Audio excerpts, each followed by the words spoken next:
Okay हमारा बेटा accounts में एक चैप्टर चल रहा था बेसिस ऑफ अकाउंटिंग, राइट। इसके अंदर मैंने इलस्ट्रेशन 1 और 2 बता दिया था। इलस्ट्रेशन 2 मैंने अलग से नहीं बताया, लेकिन मैंने इलस्ट्रेशन 1 के अंदर ही कैश बेसिस और मर्केंटाइल बेसिस दोनों बता दिया। तो इलस्ट्रेशन 2 में यही बोला हुआ था, इलस्ट्रेशन 2 में यही बोला हुआ था कि इलस्ट्रेशन 1 को फिर से सॉल्व करो बाय मर्केंटाइल बेसिस। तो मैंने ऊपर भी यहाँ पे सॉल्व किया था इलस्ट्रेशन 1 के साथ ही ये 2 सॉल्व कर दिया था, यही हमारा इलस्ट्रेशन 2 है। और यही मैंने नीचे अलग से भी सॉल्व किया हुआ है। तो 2 में बोला हुआ था कि 1 वाला ही सॉल्व करना है मर्केंटाइल बेसिस से, तो ये फिर से वही है, ऊपर भी यही आंसर है, नीचे भी यही आंसर है। अब इलस्ट्रेशन 3 शुरू करने से पहले मैं आप लोगों को कुछ रूल्स बताना चाहता हूं। एक बार आप लोग ये अगर क्वेश्चन रीड कर लो तो बहुत अच्छा, तो मेरे रूल समझ में आएंगे। यहाँ पे लिखा हुआ है Michael gives the following information. सुनते रहना, बहुत डीप में है इसकी मीनिंग। इलस्ट्रेशन 3 में मैं रूल्स भी बताऊंगा। Michael gives the following information about his income and expense for the year ending on 31st March 2021. Expenses paid 1,60,000. ये 1,60,000 expenses paid है। Expenses paid 1,60,000. Expenses paid in advance included in 1,60,000. ये दिया हुआ है 40,000. फिर आपको दिया हुआ है expenses not yet paid. Expenses not yet paid ये दिया हुआ है 20,000. फिर आपको दिया हुआ है इनकम रिसीव 2,40,000। इनकम रिसीव 2,40,000 के बाद लिखा हुआ है income received in advance included in 2,40,000, ये दिया हुआ है 30,000 रुपीज। इसके बाद दिया हुआ है income not yet received.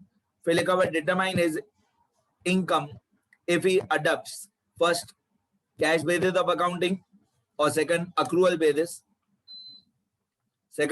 Basis of accounting. ठीक है, तो ये 2 मेथड पूछे हुए। पहले मेरा आंसर सारा लिखा हुआ है, बट मैं पहले सारे रूल्स समझाना चाहता हूं। तो इस इलस्ट्रेशन के साथ मैं आपको कुछ रूल्स पहले बता देता हूं। ये रूल्स आप लोग पहले थियरी वाले पेजेस में लिख लेना, सुनते रहो।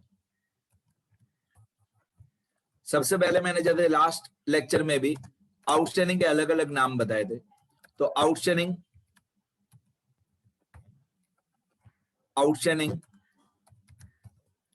equal to due equal to arrears equal to accrued. Outstanding equal to due equal to arrears equal to accrued equal to still to be paid or still to be received. Still to be paid or still to be received equal to yet to be paid or yet to be received. ये सब एक ही चीज के अलग अलग नाम है। Outstanding, due, arrears, accrued, still to be paid, still to be received, yet to be paid, yet to be received, या आप बोल सकते हो रिसीवेबल और पेएबल। रिसीवेबल और पेएबल, ये सब एक ही चीज के अलग अलग नाम है। ठीक है, ये हो गया आउटस्टैंडिंग। इसके बाद प्रीपेड। तो प्रीपेड का दूसरा नाम होता है पेड इन एडवांस, मतलब आने वाले साल का पैसा हमने पहले से ही पे कर दिया। इसके बाद होता है प्री रिसीव्ड। तो प्री रिसीव्ड का दूसरा नाम होता है received in advance. Received in advance, ये सारे नाम आप लोग थियरी वाले पेजेस में लिखोगे, अभी नहीं, पहले पूरा लेक्चर कंप्लीट होने दो। अब आउटस्टैंडिंग के रूल्स क्या होते हैं? आउटस्टैंडिंग के कुछ रूल्स होते हैं जो अभी थोड़ा कम समझ में आएगा, जैसे जैसे मैच्योरिटी आएगी आपको समझ में आते जाएगा। आउटस्टैंडिंग के रूल्स क्या होते हैं मैं यहाँ पे साइड में लिख देता हूं, धीरे धीरे मैं इसका लॉजिक भी बताऊंगा, सुनते रहो। आउटस्टैंडिंग के रूल्स क्या होते हैं? आउटस्टैंडिंग के रूल्स होते हैं outstanding of current year. Outstanding of current year add होता है मतलब प्लस होता है। और outstanding of last year minus होता है। आउटस्टैंडिंग ऑफ, अभी आपको लॉजिक समझ में नहीं आएगा क्यों ऐसा, उसमें टाइम लगेगा बहुत। Outstanding of last year less होता है मतलब माइनस होता है। तो करंट ईयर का आउटस्टैंडिंग प्लस होता है, लास्ट ईयर का आउटस्टैंडिंग माइनस होता है। उसी तरीके से प्रीपेड और प्री रिसीव्ड, जो भी प्री पेड और प्री रिसीव्ड होता है, जो भी प्रीपेड या प्री रिसीव्ड होता है, उसके रूल्स क्या होते हैं? उसके रूल्स होते हैं कि करंट ईयर का प्रीपेड या प्री रिसीव्ड माइनस होता है, तो प्री पेड और pre received of current year का प्रीपेड या प्री रिसीव्ड जो होता है वो लेस होता है, मतलब माइनस होता है। प्रीपेड और pre received of current year less होता है, मतलब माइनस होता है। उसी तरीके से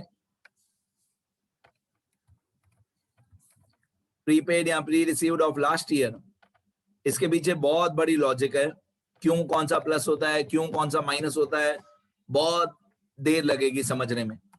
तो प्रीपेड और pre received of last year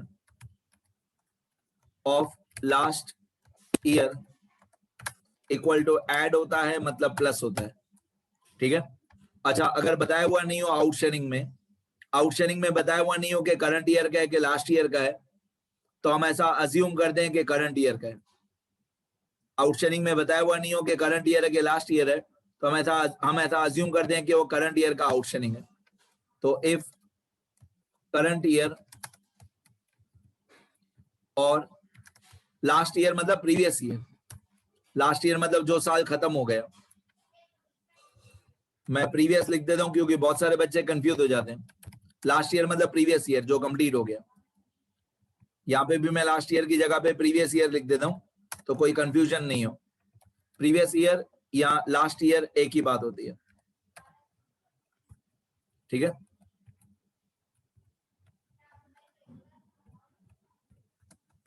okay, तो इफ करंट ईयर और last year is not given in question, then we should assume it as current year। मतलब अगर बताया हुआ नहीं है कि आउटस्टैंडिंग जो है वो करंट ईयर का है कि लास्ट ईयर का है, तो हम ऐसा अज्यूम करेंगे कि करंट ईयर का है। और करंट ईयर का आउटस्टैंडिंग क्या होता है? प्लस होता है। करंट ईयर का आउटस्टैंडिंग प्लस होता है। उसी तरीके से प्रीपेड और प्री रिसीव्ड में सेम रूल, अगर बताया हुआ नहीं हो कि करंट ईयर का है कि लास्ट ईयर का है, अगर बताया हुआ नहीं हो कि करंट ईयर का है कि लास्ट ईयर का है, तो इसमें भी प्रीपेड या प्री रिसीव्ड में भी हम लोग यही अज्यूम करते हैं कि जो भी प्रीपेड या प्री रिसीव्ड दिया हुआ है वो करंट ईयर का है। और करंट ईयर का प्रीपेड या प्री रिसीव्ड क्या होता है? माइनस होता है। अब इसके पीछे की जो लॉजिक है, कोई भी क्यों प्लस हुआ या कोई भी क्यों माइनस हुआ, वो बहुत बड़ी लॉजिक है, बहुत ज्यादा उसके अंदर रूल्स हैं। तो ये मैंने सारे आउटस्टैंडिंग के पहले अलग अलग नाम लिखे, सुनते जाओ। Outstanding, due, arrears, accrued, still to be paid और still to be received, yet to be paid और yet to be received, receivable और पेएबल। फिर मैंने आपको बताया outstanding of current year plus होता है, outstanding of last year minus होता है। फिर मैंने आपको बताया कि अगर करंट ईयर या लास्ट ईयर बताया हुआ नहीं हो तो हम ऐसा अज्यूम करते हैं कि जो भी अमाउंट दी हुई है वो करंट ईयर की है। ओके। फिर मैंने आपको बताया प्रीपेड के अलग अलग नाम। प्रीपेड का दूसरा नाम होता है paid in advance, pre received का दूसरा नाम होता है रिसीव्ड इन एडवांस। तो प्रीपेड या प्री रिसीव्ड में मैंने आपको रूल बताया कि प्रीपेड या प्री रिसीव्ड जो होता है करंट ईयर का माइनस होता है, लास्ट ईयर का प्रीपेड या प्री रिसीव्ड लास्ट ईयर का प्लस होता है। इसमें भी वही रूल है, अगर करंट ईयर या लास्ट ईयर बताया हुआ नहीं है तो हम ऐसा अज्यूम करेंगे कि ये करंट ईयर की अमाउंट है। ठीक है। तो इसमें से सबसे ज्यादा काम का आपके जो रूल्स हैं, एक ये वाला रूल आपके सबसे ज्यादा काम का है कि करंट ईयर का आउटस्टैंडिंग प्लस होता है, और एक ये वाला रूल आपके सबसे ज्यादा काम का है कि करंट ईयर का प्रीपेड या करंट ईयर का प्री रिसीव्ड माइनस होता है। अब मैं इसके पीछे की लॉजिक बताता हूं कि करंट ईयर का आउटस्टैंडिंग प्लस क्यों होता है और करंट ईयर का प्रीपेड या प्री रिसीव्ड माइनस क्यों होता है। अमाउंट्स के साथ बताऊंगा क्वेश्चन में तो ज्यादा मजा आएगा। ये रूल्स हो गए हमारे। अब रूल्स के बाद एक्चुअली मैंने सारा आंसर लिख के रखा है। ये इलस्ट्रेशन 3 का first part cash basis of accounting, और ये इलस्ट्रेशन 3 का second part mercantile basis of accounting. मैंने लिख के रखा है सारा आंसर, ठीक है। फिर भी एक बार मैं वर्किंग नोट बना के सब कुछ फिर से एक्सप्लेन कर दूंगा। यहाँ पे मैं वर्किंग नोट बनाऊंगा जो आप लोगों को भी लिखना जरूरी है, ठीक है। यहां से शुरू करता हूं मैं वर्किंग नोट्स, सुनते जाओ। ये हमारे आंसर में वर्किंग नोट्स। अब देखें क्वेश्चन में क्या क्या दिया हुआ है, क्वेश्चन रीड कर दें। मैं आउटस्टैंडिंग प्लस ये समझाऊंगा मैं अभी का अभी कि आउटस्टैंडिंग प्लस क्यों होता है, सुनते जाओ। Michael gives following information about the income and expense for the year ending on 31 March 2021. Expenses paid 1,60,000, मतलब 1,60,000 हमने एक्सपेंस पे किया 1,60,000। चलो ये मैं वर्किंग नोट बना के लिखता हूं। यहाँ पे मैं लिखता हूं एक्सपेंसेस पेड, कितना एक्सपेंस हमने पे किया 1,60,000। तो ये हमारा पर्टिकुलर्स का कॉलम, और ये अमाउंट रुपीज इनर कॉलम, और इसके बाद अमाउंट रुपीज आउटर कॉलम। तो हम लोगों ने 1,60,000 एक्सपेंस पे किया, और आगे बढ़ते हैं, देखते हैं क्या दिया हुआ है क्वेश्चन में। 1,60,000 एक्सपेंस पेड, इसके बाद आपको लिखा हुआ है एक्सपेंस पेड इन एडवांस 40,000। अब दिमाग लगाओ, एक्सपेंस पेड इन एडवांस मतलब प्रीपेड। प्रीपेड जो होता है वो हमेशा माइनस होता है, ऐसे याद करो। एक्सपेंस पेड इन एडवांस 40,000 मतलब प्रीपेड एक्सपेंस। प्रीपेड हमेशा माइनस होता है, ऐसे याद करो। क्यों माइनस होता है, दिमाग लगाओ। Paid in advance, paid in advance मतलब ये नेक्स्ट ईयर का एक्सपेंस है, आने वाले साल का एक्सपेंस है जो हमने इसी साल में पे कर दिया। तो 40,000 जो एक्सपेंस है ये वाला, ये नेक्स्ट ईयर का एक्सपेंस है, लेकिन पे हमने इस साल किया है। यहाँ पे लिखा हुआ है पेड इन एडवांस, तो मीनिंग समझो। पेड इन एडवांस मतलब नेक्स्ट ईयर का एक्सपेंस हमने इस साल में पे किया 40,000। तो ये 40,000 जो पेड इन एडवांस है ये मैं माइनस करूंगा, यहाँ पे माइनस 40,000। इधर मैं लिखूंगा less expense paid in advance. अच्छा, एक्सपेंस पेड इन एडवांस मतलब आने वाले साल का एक्सपेंस हमने इसी साल में पे कर दिया। पेड इन एडवांस मतलब नेक्स्ट ईयर का एक्सपेंस है, ये नेक्स्ट ईयर का एक्सपेंस है। और अगर नेक्स्ट ईयर का एक्सपेंस हमने इसी साल पे कर दिया तो मैं माइनस करूंगा। क्यों माइनस करूंगा, क्योंकि मेरे को सिर्फ इस साल का खर्चा चाहिए, नेक्स्ट ईयर का खर्चा नहीं चाहिए। देखो ये जो 40,000 है ये एक्सपेंस नेक्स्ट ईयर का है, लेकिन हमने पे करंट ईयर में किया है। ये 40,000, दिमाग लगाओ, मेरे शब्दों को समझो। ये 40,000 जो है ये एक्सपेंस आने वाले साल का है। 40,000 एक्सपेंस आने वाले साल का है, लेकिन हमने पे इस साल किया है। तो क्योंकि ये आने वाले साल का एक्सपेंस है तो उस साल में लिखेंगे, करंट ईयर में नहीं लिखेंगे। करंट ईयर में हमने इसको सिर्फ पे किया है, एक्सपेंस करंट ईयर का नहीं है। दिमाग लगाओ मैं क्या बोल रहा हूं, मैं बार बार समझाने की कोशिश कर रहा हूं। एक्सपेंस पेड इन एडवांस मतलब नेक्स्ट ईयर का एक्सपेंस हमने इसी साल पे कर दिया, तो एक्सपेंस तो नेक्स्ट ईयर का है ना, तो हम लोग करंट ईयर में इसको माइनस कर देंगे, हटा देंगे। तो प्रीपेड एक्सपेंस हमेशा माइनस होता है 40,000। आगे बढ़ते हैं। फिर आपको दिया हुआ है क्वेश्चन में expense not yet paid, expense not yet paid 20,000 मतलब ये 20,000 एक्सपेंस करंट ईयर का है, लेकिन अभी तक हमको पे करना बाकी है। नॉट येट पेड मतलब आउटस्टैंडिंग, आउटस्टैंडिंग हमेशा प्लस होता है। ये जो रूल्स मैं आपको बता रहा था, अब अगर देखोगे इधर तो आउटस्टैंडिंग हमेशा प्लस होता है। ये देखो आउटस्टैंडिंग हमेशा प्लस होता है मतलब करंट ईयर वाला, और प्रीपेड या प्री रिसीव्ड हमेशा माइनस होता है मतलब करंट ईयर वाला। तो आप लोग ऐसे याद कर लो, आप लोग ऐसे याद कर लो कि आउटस्टैंडिंग हमेशा प्लस होता है, ये रूल याद कर लो। ऑब्वियसली करंट ईयर का आउटस्टैंडिंग इज ऑलवेज एडेड, और प्रीपेड या pre received is always deducted. Prepaid और pre received is always deducted. Obviously current year का, मैं करंट ईयर की ही बात कर रहा हूं। आउटस्टैंडिंग हमेशा प्लस होता है करंट ईयर का, प्रीपेड या प्री रिसीव्ड हमेशा माइनस होता है करंट ईयर का।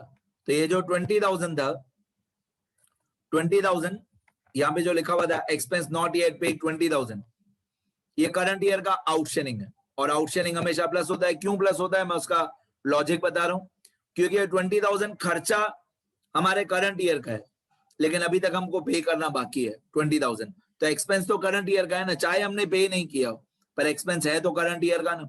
तो 20,000 हम लोग ऐड कर देंगे आउटस्टैंडिंग ऑफ करंट ईयर, ये 20,000 हम लोग प्लस कर देंगे। और यहाँ पे मैं लिखूंगा add outstanding expense of current year. ऊपर क्वेश्चन में लिखा हुआ नहीं है करंट ईयर, बट मैंने आपको बताया जब करंट ईयर प्रीवियस ईयर नहीं बताया हुआ होता है तो करंट ईयर का ही होता है। अब इसके बाद यहाँ पे आ जाएगा नेट एक्सपेंसेस, इसको बोलेंगे नेट एक्सपेंसेस। नेट एक्सपेंसेस कैसे आएगा, 1,60,000 पहले प्लस होगा, उसमें से 40,000 माइनस होगा और 20,000 प्लस होगा। पहले ओरली कर लो, 160 माइनस 40, 160 माइनस 40 ये होता है 120, 120 प्लस 20, 120 प्लस 20 1,40,000। तो ये 1,40,000 आ गया हमारा आंसर, 1,40,000। मतलब ये सब प्लस माइनस करके हमारा आंसर 1,40,000 आ गया। ये हमारे नेट एक्सपेंसेस आ गए। सेम इसी तरीके से 3 अमाउंट इनकम्स में भी आएगी। तो क्वेश्चन में जाते हैं। क्वेश्चन में लिखा हुआ है इनकम रिसीव्ड, क्वेश्चन में लिखा हुआ है इनकम रिसीव्ड 2,40,000, इतना रिसीव हुआ। दिमाग लगाओ, मैं एक सेंटेंस बोलने वाला हूं। इनकम रिसीव्ड 2,40,000, इतना रिसीव हुआ है, करंट ईयर का नहीं है ये पैसा। दिमाग लगाओ, 2,40,000 रुपीज हमको मिला है, लेकिन ये करंट ईयर का पैसा नहीं है। इतना पैसा हमको मिला है, तो कितना पैसा रिसीव हुआ और कितनी करंट ईयर की इनकम है, दोनों अलग अलग बातें हैं। पैसा रिसीव होना अलग बात है और करंट ईयर की इनकम होना अलग बात है। तो 2,40,000 इनकम रिसीव्ड हुआ, तो मैं यहां पे लिखूंगा 2,40,000 इनकम रिसीव्ड।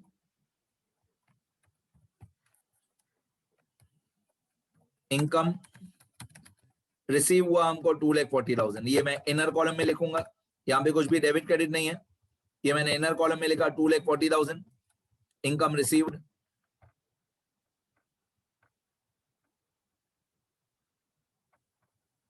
चलो और आगे क्वेश्चन में देखें क्या दिया हुआ इनकम रिसीव्ड के बाद। फिर वही दो बातें दी हुई है, इनकम रिसीव्ड इन एडवांस मतलब प्री रिसीव्ड 30,000। मैंने आपको बताया प्रीपेड या प्री रिसीव्ड हमेशा माइनस होता है, तो ये 30,000 माइनस हो जाएगा। प्रीपेड या प्री रिसीव्ड 30,000 माइनस हो जाएगा। तो मैं यहाँ पे लिखूंगा माइनस 30,000 और यहाँ पे मैं लिखूंगा less income received in advance मतलब pre received income, income received in advance. इसको हम लोग माइनस क्यों करते हैं, क्योंकि ये इनकम नेक्स्ट ईयर की इनकम है जो हमको इस साल में मिली है। ये नेक्स्ट ईयर की इनकम है, तो क्योंकि ये नेक्स्ट ईयर की इनकम है तो करंट ईयर में नहीं आनी चाहिए, इसलिए करंट ईयर में इसको माइनस कर देते हैं। इसलिए प्रीपेड या प्री रिसीव्ड माइनस होता है, क्योंकि ये आने वाले साल की इनकम है, इस साल की इनकम नहीं है, इसलिए हम इसको माइनस कर देते हैं 30,000। इसके बाद आउटस्टैंडिंग दिया हुआ होगा क्वेश्चन में, लास्ट अमाउंट क्वेश्चन की। तो क्वेश्चन की लास्ट अमाउंट दी हुई है income not received yet, income not yet received 24,000। Not yet received मतलब आउटस्टैंडिंग, मतलब ये 24,000 जो इनकम है ये है करंट ईयर की, पर अभी हमको मिलना बाकी है 24,000। तो ये 24,000 आउटस्टैंडिंग है, आउटस्टैंडिंग प्लस होगा 24,000। यहाँ पे मैं लिखूंगा plus 24,000 add outstanding income of current year. Add outstanding हमेशा प्लस होता है, outstanding income of current year 24,000 ये प्लस होगा। अब मैं इसको प्लस माइनस करूंगा और मैं आपको बताऊं हमारा मर्केंटाइल बेसिस तो बन भी गया, यही हमारा आंसर मर्केंटाइल बेसिस का है। अब इसमें सबसे पहले 2,40,000 है इनकम्स में, उसमें 30,000 माइनस हो जाएगा और 24,000 प्लस हो जाएगा। 2,40,000 में 30,000 माइनस होगा, 240 माइनस 30 210, 210 में 24,000 प्लस हो जाएगा तो 234, 2,34,000। ये 2,34,000 हमारा नेट नेट इनकम नहीं बोल सकते आप लोग, इनकम्स बोल सकते हो। यहां से मैं नेट एक्सपेंसेस भी हटा देता हूं, फिर क्या कंफ्यूजन हो जाएगा, दो बार नेट इनकम आएगा। तो आप इसको बोल सकते हो 1,40,000 ही हमारे टोटल, आप ऐसे बोल सकते हो टोटल एक्सपेंसेस, टोटल एक्सपेंसेस बोल सकते हो 1,40,000 को, और 2,34,000 को टोटल इनकम्स बोल सकते हो। अब इसको हम नाम दे देते हैं, टोटल एक्सपेंसेस को नाम दे देते हैं ए, टोटल इनकम्स को नाम दे देते हैं बी। अब हमारा आंसर आएगा नेट प्रॉफिट या नेट इनकम। इसको बोलते हैं नेट इनकम और नेट रेवेन्यू और नेट प्रॉफिट। नेट इनकम और नेट रेवेन्यू और नेट प्रॉफिट, ये होगा हमारा ए माइनस बी, ए माइनस बी। मतलब जो हमारा ए पॉइंट में आंसर आया था, ए पॉइंट के आंसर में दे बी पॉइंट का आंसर माइनस कर दो। तो अच्छा, इनकम्स है 2,34,000, इनकम्स के टोटल को बोलेंगे हम लोग टोटल ए, एक्सपेंसेस के टोटल को बोलेंगे टोटल बी। तो इनकम्स का टोटल है 2,34,000, एक्सपेंसेस का टोटल है 1,40,000। तो 2,34,000 में से 1,40,000 माइनस कर देंगे। तो मैं यहाँ पे लिखूंगा 2,34,000 माइनस 1,40,000, तो हमारा आंसर आया 94,000। ये 94,000 हमारा नेट इनकम है या नेट प्रॉफिट है या नेट रेवेन्यू है। तो एक्सपेंसेस का टोटल मतलब टोटल बी, इनकम्स का टोटल मतलब टोटल ए, और नेट इनकम या नेट रेवेन्यू या नेट प्रॉफिट मतलब ए माइनस बी। अब टेक्स्ट बुक वाले या गरेवाल वाले क्या करेंगे, इनकम्स को इन लोगों ने ऊपर लिखा होगा, एक्सपेंसेस को नीचे लिखा होगा। पहले हमेशा इनकम्स आती है फिर एक्सपेंसेस आते हैं। ये अभी तक मेरा वर्किंग नोट था, ठीक है। अभी इसको मैं अच्छी तरीके से और अच्छी तरीके से, जब मैं कैश बेसिस और मर्केंटाइल बेसिस वाली स्टेटमेंट बनाऊंगा तो मैं और अच्छे से लिखूंगा। पहले इतना मैं स्क्रॉल कर देता हूँ। ये रूल सारे याद रखना। एक रूल सबसे ज्यादा इंपॉर्टेंट याद रखना कि आउटस्टैंडिंग हमेशा प्लस होता है, प्रीपेड या प्री रिसीव्ड हमेशा माइनस होता है। आउटस्टैंडिंग प्लस क्यों होता है? क्योंकि वो करंट ईयर का पैसा होता है। प्रीपेड या प्री रिसीव्ड माइनस क्यों होता है? क्योंकि वो नेक्स्ट ईयर का पैसा होता है। चलो एक बार मैं स्क्रॉल कर देता हूँ। ये इलस्ट्रेशन 3 लिखना अच्छी तरह। ये क्वेश्चन है, क्वेश्चन लिखने की जरूरत नहीं है। अब कैश बेसिस वाला स्टेटमेंट और अक्रूवल बेसिस वाला स्टेटमेंट मेरे को समझाना बाकी है, वो नेक्स्ट वीडियो में समझाऊंगा मैं। पहले इतना लिख लो सब लोग, ये सारे रूल्स अच्छी तरह लिखो।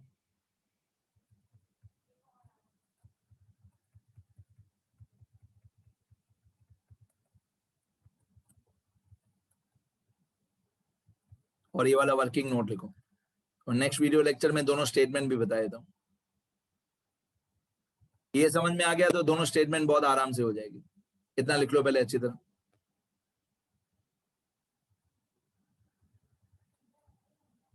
लिखो बेटा।